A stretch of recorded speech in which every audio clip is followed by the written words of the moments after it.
My name is Jessica Abawag, and I'm a speech-language pathologist and owner of Fluens Children's Therapy. We have locations in Tacoma, Washington, and Columbia, Tennessee. Our clinic provides speech therapy services for kids ages 18 months to 18 years, and we specialize in areas like apraxia, articulation or speech sound disorders, language delays, and kids with autism. Today we're going to talk about how reading comprehension starts with receptive language. So first, let's talk about what receptive language is. Receptive language is the understanding of language, whereas expressive language is how you use or communicate with language. So when it comes to reading, we get a lot of parents who are understandably concerned as their kids get older how language can affect their reading if they're already in speech therapy, or if kids are struggling with reading, how we as speech therapists might be able to support their children. One thing that we talk about is there's a difference between struggling with reading because of not knowing how to read, for instance, not understanding how the sounds go together to sound out different words and to put those together.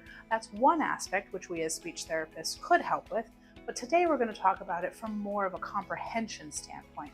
So when a kid is having difficulty understanding what they're reading, maybe they're reading fluently just fine, but the understanding, if you ask them, what did you just read, that's where they really struggle. And that's an important thing as they get older to be able to address. One thing we talk about with parents is how to identify or how to know if your child may be struggling with receptive language. And it could be very subtle. Maybe they follow directions just fine at home, but in a new setting such as a classroom or an after-school club with a different person giving them new direction, they might have challenges with that. So parents might hear things from teachers such as it takes them a long time to follow directions, the rest of the class has already moved on, and they're still trying to follow the first direction that I gave. This is especially apparent when it's a large group setting. When it's one-on-one at home, you can more easily support a child, but when it's in a group setting, teachers don't always have the time to individualize their instructions for every child. So if parents are hearing that type of feedback from teachers, that may be a sign that receptive language is a concern. Another area we tell parents to look out for in terms of possibly having struggles with receptive language is if kids are having a hard time understanding what we call figurative language. So things that aren't very literal, things like sarcasm, jokes, maybe what we call idioms, things like it's raining cats and dogs. If they take that very literally, that may be a sign that receptive language is a concern and an area to work on. So when it comes to understanding language, there are things that we can do as speech therapists. We can work on things like making sure kids understand the different types of questions. Sometimes you'll ask a kid a question like, oh, where did you go for breakfast today? And they might answer pancakes.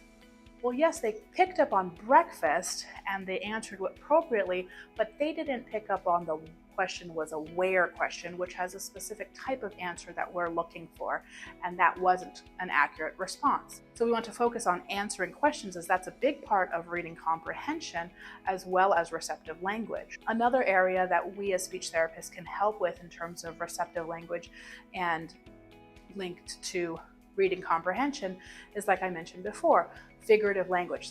As kids get older and stories get more complex and more literary terms are introduced, kids really need to be able to understand figurative language and how that appears in stories.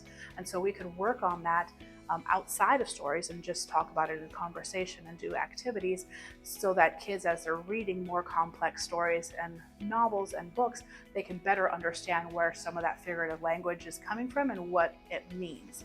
So those are just a couple of areas that we can work on when it comes to receptive language tied to reading comprehension. And if that's an area where your child seems to be struggling, don't hesitate to reach out to us. We'll do an evaluation to see what we can do to help support your child, and we look forward to hearing from you soon.